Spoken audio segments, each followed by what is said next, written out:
Good afternoon, everyone. I'm Dr. Prabhakar from TheFibroidDoc, and today I am interviewing a very special guest, and I'm actually going to try and find her right now. There we go. Um,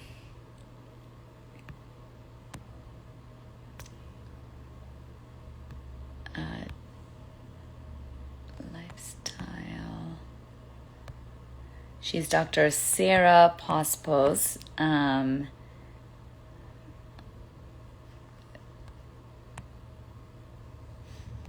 Okay, there we go. She is a perinatal and sports psychiatrist. So I am really excited to have her on, and we're gonna, hey, there you are. Hi, Dr. Prabhakar. How are How are you? you? I'm good, thank you. How are you? Good, good. I'm glad this is working out. Okay.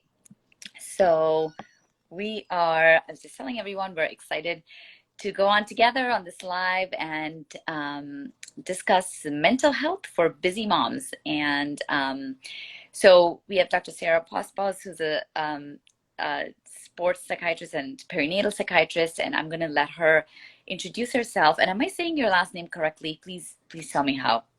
Is Yes, that that's correct? Okay, perfect. perfect. And Okay. am I saying yours correctly Yes, as well? yes, Just that's to make sure I Prabhakar. didn't butcher it Yes. online. Um, yes. And so tell us a little bit about yourself.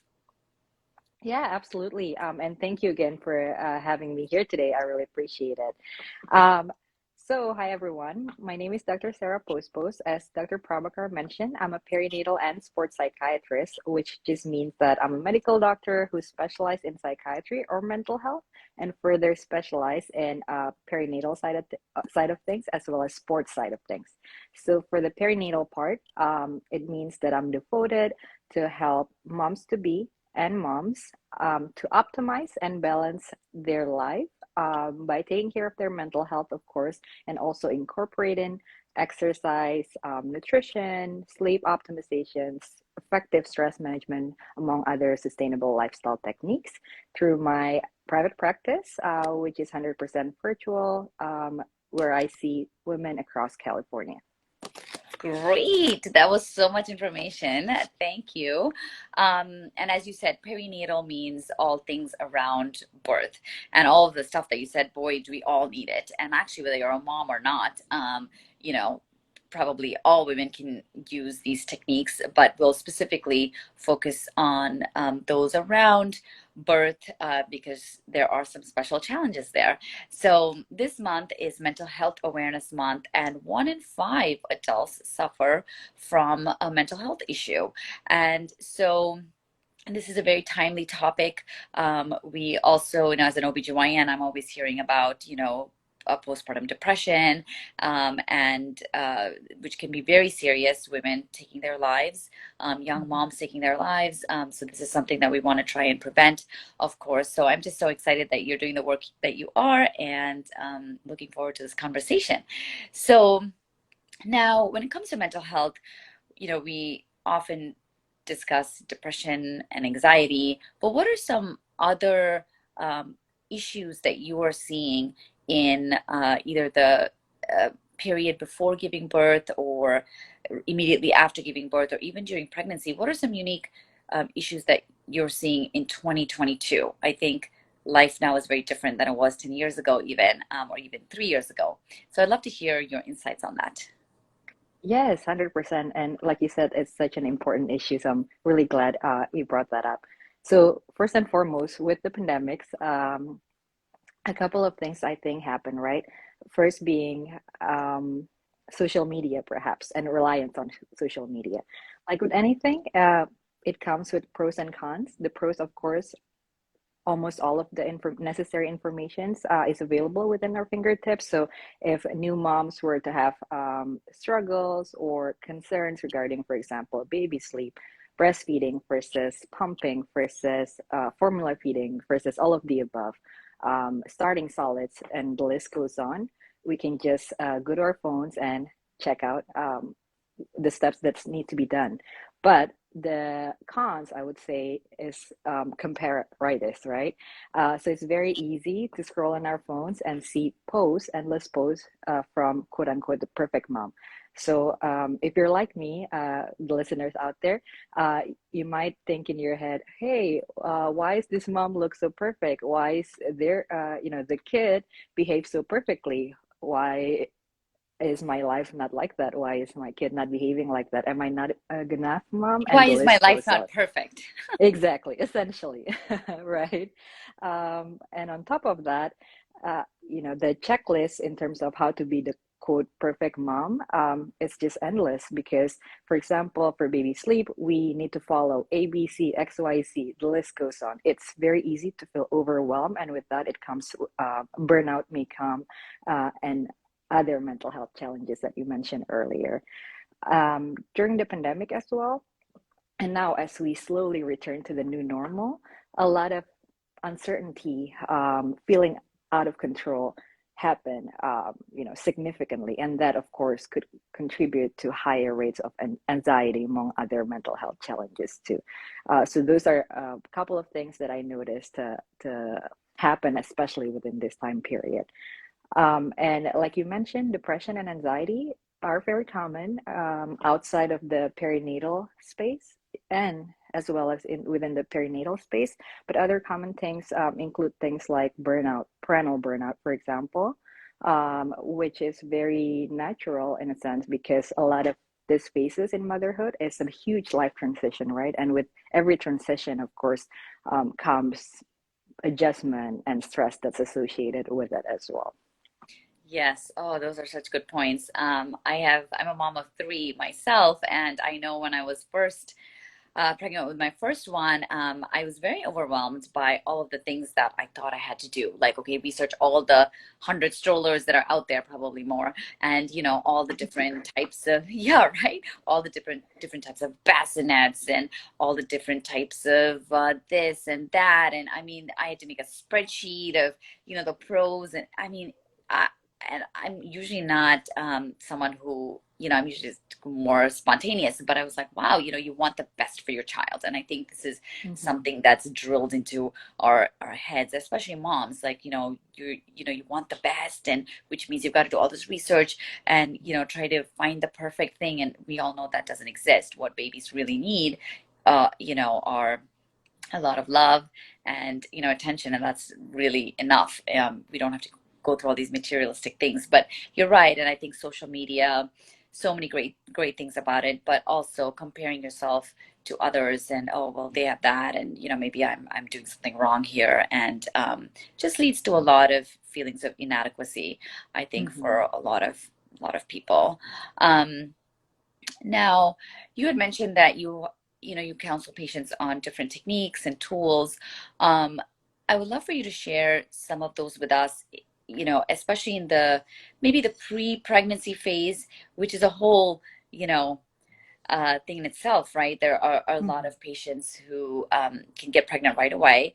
And then there are patients who are not able to get pregnant. So I'd love to just spend a few minutes on that, like, patients who are undergoing IVF and IUI and fertility journeys.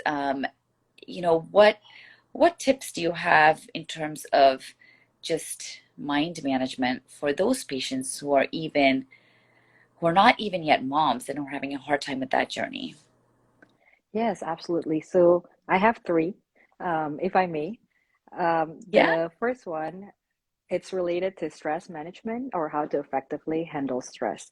And I'd like to emphasize that stress, as we all know, doesn't only affect our mind, but it has a whole downstream effects from the top of our brain to the rest of our body, right? So the more effective stress management techniques perhaps would be one that target almost, if not all of these responses or reactions. So my favorite ones, the first one is deep breathing. Why? Because it's so portable. Literally, busy moms can do it anytime, anywhere, when you're waiting for traffic, when you're chasing your toddlers, when you're breastfeeding, the list goes on. Hmm. So what I mean by deep breathing is intentionally breathe with your belly, with your diaphragm. I'd like to count to six while inhaling, count to six while pausing, count to six while exhaling, and repeat it a couple of times. So why is it effective? Because by doing this, we essentially switch our body focus from fight or flight or freeze or the sympathetic reactions to the opposite, which is the parasympathetic reactions. And with that, it can help lower our anxiety, first of all, but Mhm. also lower our heart rate, lower our respiration rate, helps with muscle tension, just helps our concentration because it switches our brain focus from the more primitive part of the brain, the amygdala, which is associated with fear, to the prefrontal cortex, which helps with clearer thinking, and the list goes on. So that would be my number one tip. My second tip, whenever we're feeling overwhelmed, because of, as moms, of course, we have endless to-do lists. We almost always have to put everyone else's needs, the kids, the partner, the family, everyone in front of ourselves, is to do what we call in psychiatry grounding technique. So essentially here, we're trying to switch our focus at the moment from our mind to our five physical senses. So to see, to smell, to taste, to hear, and to touch. So let me demonstrate. Here I have a water bottle. So you can find anything in your surrounding. In this case, I'm just going to pick up a water bottle. And then when I pick it up, I'm going to observe how it looks like. Is it half full, half empty? Perhaps it makes a little crinkling sound. And I'm going to focus on how it feels against my fingers, against my skin. I'm gonna try to smell it. Hopefully it doesn't have any smell. And I'm gonna try to drink it and focus on the sensation. So by doing this, a couple of things happen. Essentially, you're incorporating mindfulness and try to be more aware of the present, and switch that focus from your mind, which might be cluttered or overwhelmed at the moment, to your physical senses. And of course, it also helps with the parasympathetic reactions that we talked about earlier too. And as a result, improves anxiety, lower anxiety, improves mood, concentration, energy, and the list goes on. And my third tip is exercise, which I think you probably agree with me as an OB, it's could help throughout pregnancy as well as before pregnancy, right? Especially in those who Yeah. may have some difficulty conceiving. Could be one of the many, many factors to consider. Mhm. So similarly, in mental health, exercise is very, very beneficial. But again, as busy moms, especially when undergoing all the doctor's appointments, perhaps when you're trying to conceive, juggling work with home life, with kids, the list goes on. How can we successfully incorporate this? First and Yeah. foremost, I'd like to emphasize the mindset piece. Exercise and other lifestyle techniques, as well as life in general, I think perfection is an illusion. So some is always better than none. Oh, please Um, say that again. I think I need to hear that. because at least for myself and what I've seen often is, for someone wants to start exercising, but then we, for example, set a goal. Okay, I have to go to the gym, have one dedicated hour lifting from Monday through Sunday, and then we miss one day, and then boom, I'm not cut out for this. Let's just quit. But on the contrary, some is always better than none, including for exercise. In fact, research shows that just 1 hour of aerobic exercise per week, so not every day per week, Mhm. just 1 hour per week, could help prevent depression. And just one session, one bout of exercise can help lower anxiety. So it really does matter, this small thing. And in terms of recommendations, what exactly should we do in terms of exercising? Oh, wait, One but of the before you get there, I just want Yes, to yes. just kind of digest some of the things you said, which have been so great. So the deep breathing, I used to like poo-poo that. I'm like, oh, whatever, deep breathing. But I started to do that, and it really helps. So if you're listening and you're like, yeah, yeah, deep breathing like that, doesn't necessarily do anything. It really forces you just to stop. And I like your counting technique, the six in, six hold, and six out. It really kind of centers you and brings you to focus on yourself and that present moment instead of having like a million things running through your mind. So I love Mhm. that technique. And then when you were saying, what was the name of the other technique, the holding the water bottle thing, The grounding? grounding The technique. Uh-huh. grounding technique, yes. So that that reminds me, like sometimes we just have to slow down in order to go fast, right? Because Mm-hmm. when you think about, well, I gotta take this thing in front of me, and I don't know, there's a paper cup right in front of me. So I'm like, okay, so I'm gonna like look at this and smell it and touch it, and oh well, that's like gonna take away 2 minutes out of my my busy day. But if I really just take the time to slow down a little bit, then perhaps I can see my next three patients a lot more, effectively. Or if I'm a busy mom, perhaps I can get the next three things to do on my to-do list a little more, efficiently.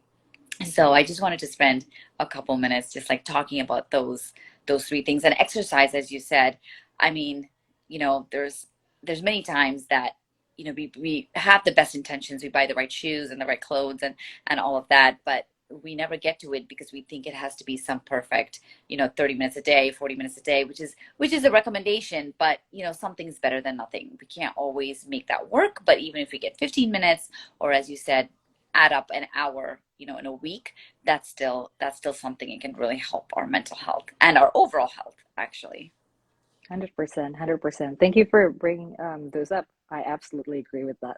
Yeah, I mean, I just hearing you talk about that, like me, just made gives me like tools. So I just wanted to make sure that we don't that our listeners don't miss that. And also, if you have any questions, please ask them. Hi, Dr. P Psychiatry and Givey Up, and great to see you guys. Feel free to ask questions. If you're watching this later, please type in hashtag replay if you're watching this at a later time, either on Instagram or YouTube. So anyway, didn't mean to interrupt you, but go ahead. But I just wanted to emphasize those two. So we were talking about exercise, and then were you going to say something else? Yes. So for exercising, like you mentioned, sometimes there's such thing as decision fatigue. So just trying to narrow down what kind of exercise, how long to do it, how intense to do it, and things like that might lead us to procrastinating, to avoiding the task altogether. So I just wanted to throw this out there in terms of one of the CDC recommendations currently, especially in the context of mental health too, is to do aerobic exercise, which just means literally anything. And I mean anything that can increase your heart rate, right? So again, doesn't have to be a dedicated hour at the gym on the treadmill, lifting weights, of things of the like. But for those busy moms out there who are listening, including myself, um, perhaps things like doing chores, moving things around the house, decluttering, walking, brisk walking, anything goes as long as you get your heart rate up. And how intense? So moderate intensity, which just means that perhaps you can talk within the exercise, but not sing flawlessly Mm-hmm. during.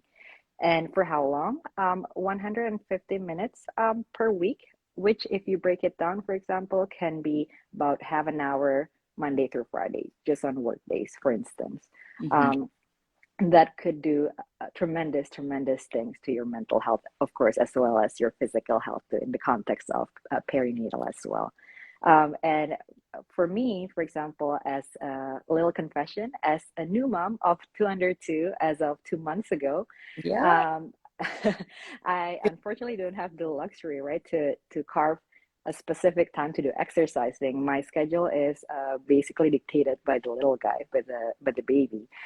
So what I've been doing is I got a little floor desk from Amazon and a little stepper also from Amazon.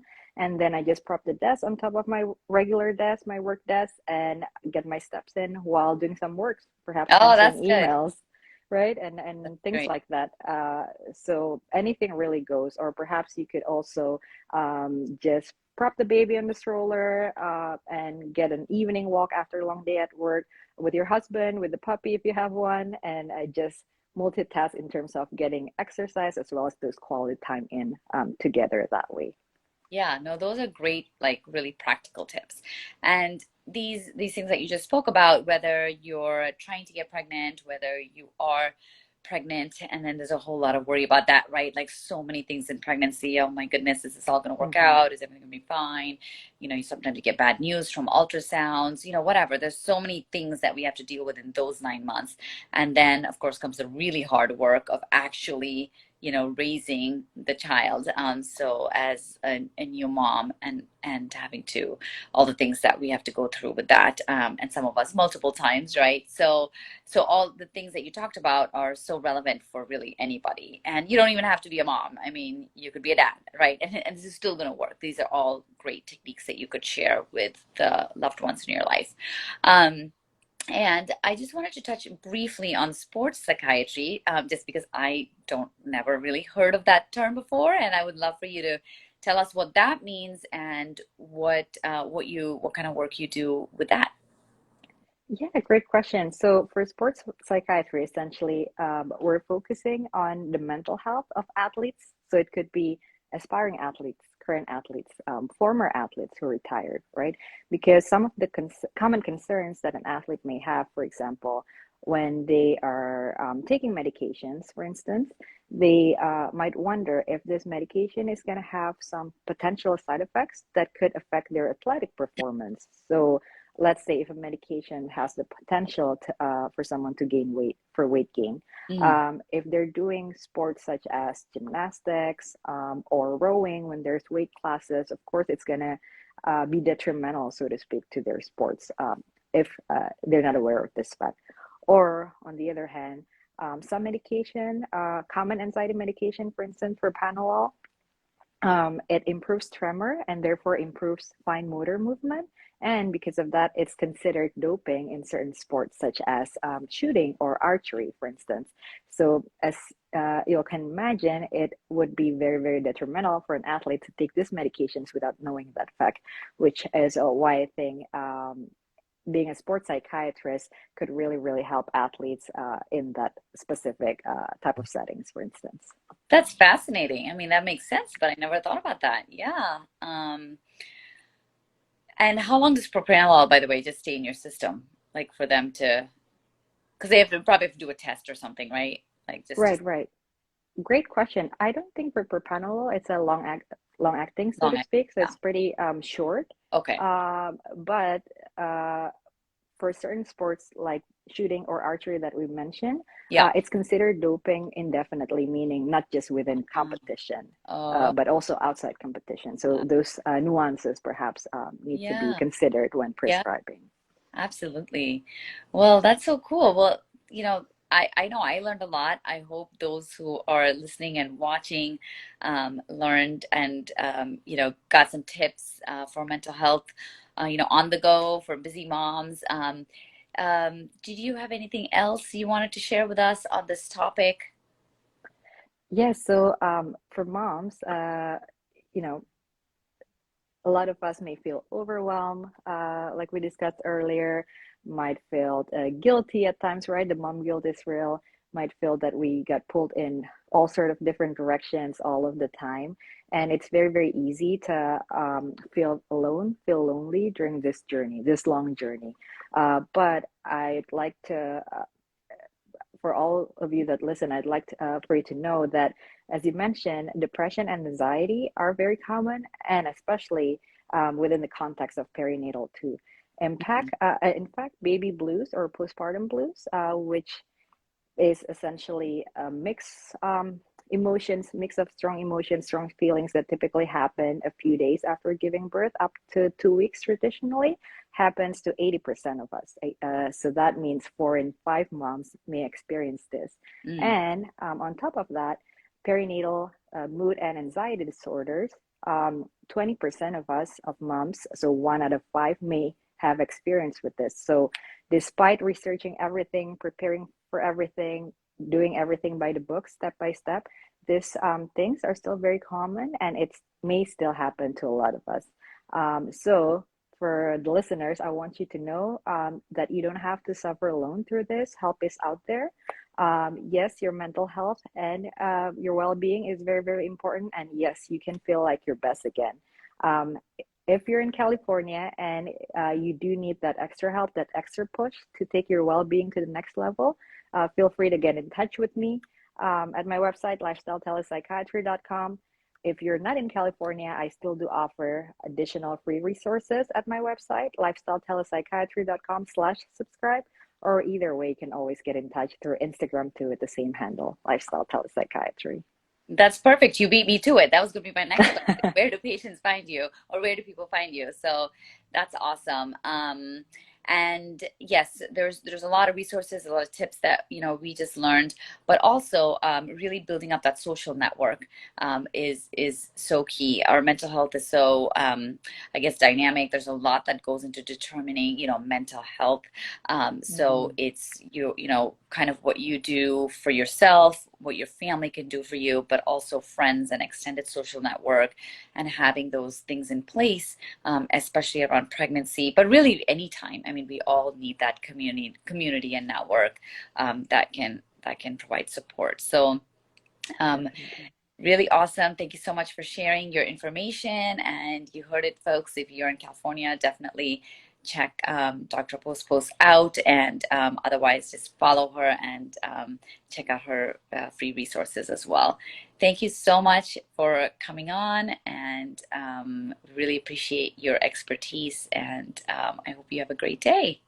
Thank you so much. And also, for Yeah. those listening, please check out Dr. Prabhakar as well. Get in touch with her. Try to find her on her private practice to make sure that you get the best care for your all things women's health. Oh, thank you. Thank you so much. Really appreciate that. All right. Bye, everybody. Take care. Okay. Bye. Have a good Bye. one. Bye.